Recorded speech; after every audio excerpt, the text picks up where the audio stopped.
কিভাবে ঢুকে মসজিদের দোতলায় গিয়ে একজন হাফিজ সাহেবকে পরস্পর পর কয়েকটা আঘাত করে চলে গেল। ওরে প্রশাসন, তোমরা কোথায়? আল্লাহ কোন জাতির অবস্থা পরিবর্তন করেন না যতক্ষণ না তারা নিজেরা নিজেদের অবস্থা পরিবর্তন করে। দুনিয়ার মুসলমান এখন আর ঘুমে নেই। গোটা পৃথিবীকে 5 আগস্ট জানিয়ে দিয়েছে বাংলাদেশের মানুষের মাটি ঘাটি, বাংলাদেশের বালু সত্যিকারের আন্দোলন করে ফ্যাসিস্ট সরকারকে কিভাবে বাংলাদেশ থেকে উড়াই দিতে পারে সেটার শিক্ষা পৃথিবীকে দিয়েছে।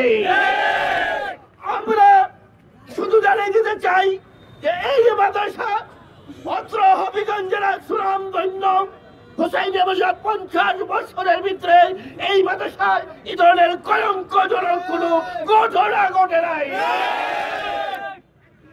আজ এই মাদ্রাসায় ধর্মীয় শিক্ষা প্রতিষ্ঠানে একটা সন্ত্রাসী কিভাবে ঢুকে মসজিদের দোতলায় গিয়ে একজন হাফিজ সাহেবকে পরস্পর পর কয়েকটা আঘাত করে চলে গেল।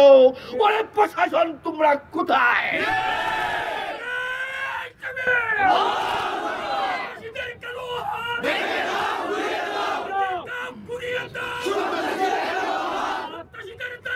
তোমরা কি বুঝতেছ? তোমরা ভুল বুঝো না। আমরা ভদ্রতা করতে জানি, করি, কিন্তু এই জন্য আমরা এবার মসজিদে উঠে আক্রমণ করবো এরকম ফেরাউনের জায়গা বাংলায় আর নাই।